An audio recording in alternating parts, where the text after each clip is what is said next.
ganito, bakit may bundok, bakit may puno, bakit dito siya nakalagay, ganun.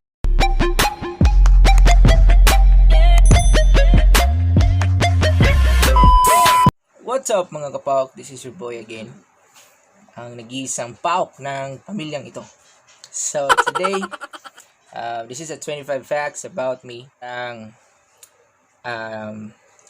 Marami na po tayong mga tawa sa mga video natin. But hindi nyo pa po ako nakilala. So yun, naisipan ko na ipakilala ko yung aking sarili. Kung sino ba talaga? Si Jamie. So, ako first, tapos yung jowa ko naman sa next video. Alright? So first here is name. So my name is Jade Ramos. So Jade Ramos. That is my full name. So maikli lang, Jade lang, kasi para hindi daw ako mahirapan magsulat. Yan ang sabi ng aking nanay. So yun. Second, number 2 is saan ako nakatira? So nakatira po ako sa Talisay City, Cebu. So yun, taga Cebu po ako. I'm proud Bisaya here. But yeah, we're still doing Tagalog. Tagalog version, Tagalog language. Para maintindihan naman niyo. Alright, third is 28 years old. So medyo may edad na tayo, but bumabata pa rin yung mukha natin. Alright, next is ano yung trabaho ko? So yun, may trabaho din naman ako kahit pa paano. So isa po akong call center agent. So yun, isa akong call center agent. Parang mga immortals, kasi kapag merong bagyo, doon pumapasok pa rin kami. So yeah, yung mga sakuna, pumapasok pa rin kami. So isa kaming immortal. So yeah, I'm a call center agent here in Cebu. Alright, shout out to all call center agent na mga pagod. Alright, so next year, pang-5, pagkain. Mahilig ako sa munggo at lumpia. So yun, solve na ako dun. Mababaw lang yung kaligayahan ko sa pagkain. Yung mga fried chicken, mahilig din na fried chicken, ganun. Pero mas prefer ko yung munggo at lumpia. So yun, mahilig ako sa lumpia. Ang sarap ng lumpia. Crunchy. Alright. Next is number 6. Mahilig din ako sa sapatos. So yun, hindi naman nagkukolekta, pero yeah, meron ako mga sapatos na like Vans. So yun, hindi naman marami kasi wala tayong pera, but meron naman. Mahilig ako sa sapatos. Hindi kasi ako pinapayagan ng jowa ko bumili ng sapatos. So yun, but yeah, binibilhan niya ako ng sapatos. Alright,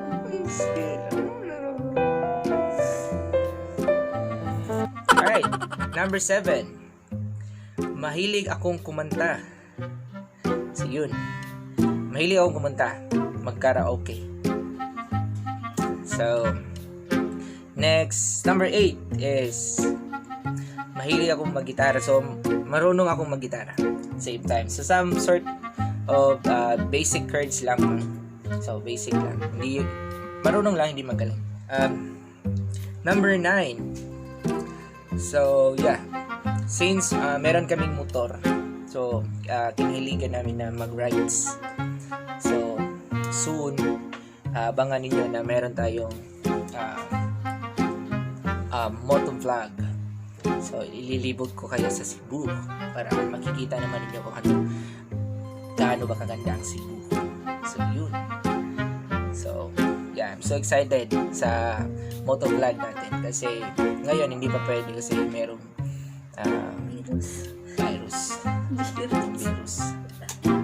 virus na. So number 10, Before, hilig ko mag-Dota. So, yun. Mahilig ako mag-Dota, yung online games. Pero, yung ML, Mobile Legend. So, yun. Pero, nung meron na akong trabaho, hindi na kaya. Kasi pagdating ng bahay, tulog na agad. So, pagod na. Dahil walang tulog.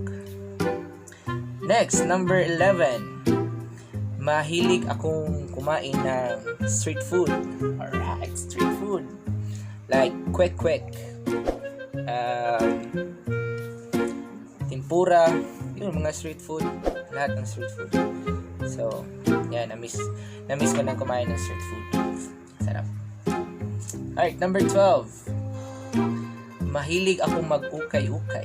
So, as you can see here, this is my shirt. This is ukay-ukay. So, yun, mahilig akong mag-ukay-ukay. Ang sarap mag-ukay. Mag-ukay-ukay. Mag-ukay-ukay. So, maraming branded. Hindi kasi hindi ko afford yung brand new. So, nung lang ako sa ukay-ukay. Diba? Ayaw ko sa pagkain na okra. Ayaw ko sa okra kasi sticky. Except sa isang sticky. Oh!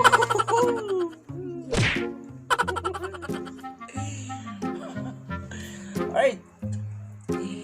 Takot ako sa ipis. Lalo na kapag feeling butterfly. Yung lumilipad na. So yun. Hindi ko alam kung yung espiritu ko. Parang yung espiritu ko nauna pa lumabas sa pintuan. Dito sa aking katawan. So yun. Basta ayaw ko sa ipis na feeling butterfly, yung lumilipad na. Yun. Baka kayo, ano yung opinion nyo sa ipis na feeling butterfly? Comment nyo. Next is, ayaw ko ng mga negative na tao. So yun, ayaw ko sa mga negative na tao. Yung na nega, what's up nega? Kasi, dapat positive lang. Positive. Good vibes. So, yun, kaya dapat yung outro ko, it's good vibes, good vibes. Kasi dapat good vibes lang. Positive. Next is, hate ko yung inidoro. Ayaw ko sa inidoro. Kapag nakikita ko siya at kapag kumakain ako, so yun, nawawala yung gana ko kumain. Kasi ayaw ko sa inidoro. Iwan ko, hindi ko alam bakit, pero ayaw ko. Parang, saan ang load?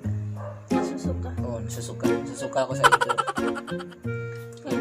Pag namatay po siya, sumusuka rin po siya.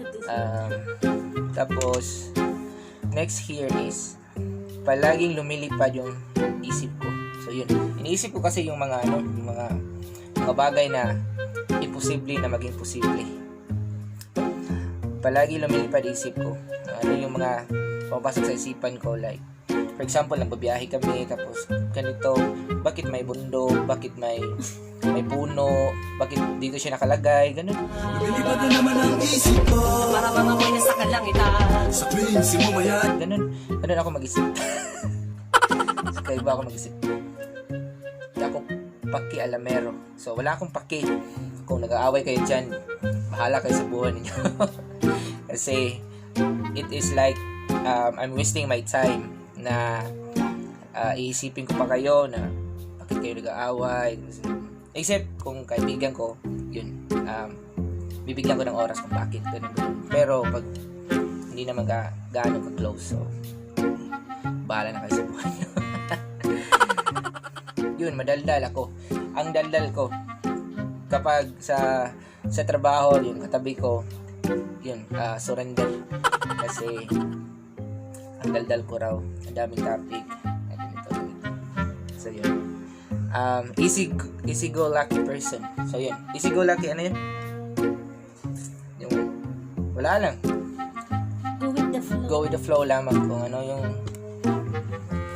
go with the flow lang. Tapos yun, only child lang ako, so ako lang yung isang basta nata Uniko Iho. So yeah, I'm only child. Yung kasama ko is pusa, yun. Tapos yun, hili ako sombrero, so yeah, obviously meron ako sombrero kasi pangit ang buhok ko. Kulot kasi bulbul. So yun. What's up mga kabulbul? So what's up mga kabulbul yun. Pag tumaas na ito, maging bulbul na kasi ito. So yun. Baka change natin yung ano natin, intro. What's up mga kabulbul? Yun. Pero pag-isipan natin. So ngayon, mahilig ako sa sombrero. Marami akong sombrero. Tapos, bumalik sa mahilig, no? Hilig ako sa mga sports. So, yun. Basketball, table tennis, tapos billiards. So, yun. Basketball naman, kita nyo ito. Parang kasi, nakaano na siya. Ganun. Kasi, na-disgrasya. Na-disgrasya ako sa basketball. So, yun, huminto. Kasi, yung kamay ko. Na-aksidente. Yun. Na-aksidente ako sa...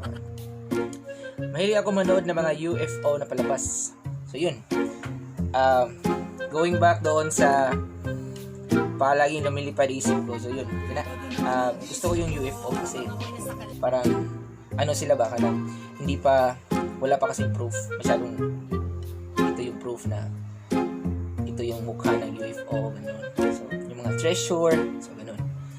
Pirate treasure. So, mahilig ako sa dun. So, yun, mahaba yung aking pasensya.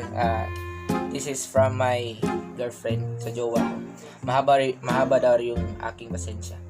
So, para sa akin naman, yun, hinahabaan ko yung aking pasensya kasi hindi naman mag-work yung yung mga bagay na maliit lang yung pasensya. Kasi dapat mahaba yung pasensya. Kasi patience. So, mahaba yung pasensya. So, yun yung isa sa mga factor dito sa YouTube as well na kailangan talaga ng pasensya. Merong, yung iba kasi, nakita nila yung ganun, ito lang yung ina-upload nila. But, sa kanila din yun. Yung sa atin, iba naman, magka in another way na dito mag-viral yung video natin or paano mo siya, ganun. So, positive lamang. Positive. Always positive. So, yun po yung 25 facts about me. So, kung meron pa kayong gusto malaman sa akin, just comment down below. And then, baka sa next vlog, doon sa jowa ko, mag-i-insert ako doon na at sasagutin ko. Alright? So, by the way, bago tayo magtatapos,